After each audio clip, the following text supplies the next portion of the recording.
You know what your problem is? You're too nice. Too You're too kind. nice. You're too I'm too nice. nice. And the reason That's why what it is. the I'm reason too nice. the reason why you're not scaling to seven figures yet is quite frankly, you're just too nice. And this is a I know. problem, by the way, I see all the That's what it time. It's a good and it's a bad because it's your character, right? God made you this way. You're a loving mom, you're nurturing, you care about everyone around you. That's why you're a great mom, that's why you're a great wife. And that's why you're a servant of the most high. So it's a quality that God has clearly given you for a reason.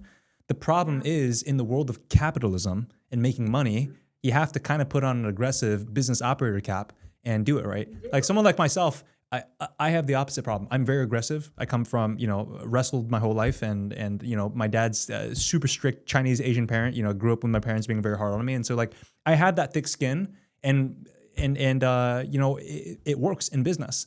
But for you, because you're so kind and you're so nice, you have to pendulum swing to the other side and realize, no, I have to lean more into this business operator side. I have to lean into being a little bit more firm and aggressive in my decisions. And you have to make the decision, because here's the way I put it. You and your business are separate. You can be nice, your business has to be professional.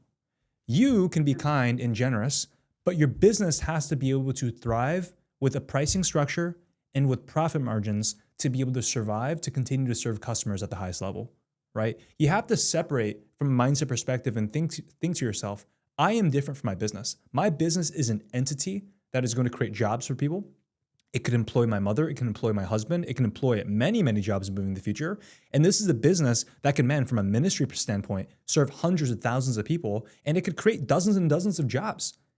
And if I don't charge enough of a price point so that this business has the profit, it can't survive and it cannot reach that end goal in the first place. Right. So that's the way that you have to think of it, right? You have to segment. No. I am different from my business. I'm nice. My business does not care whether I'm nice or not. The business has to survive. Right.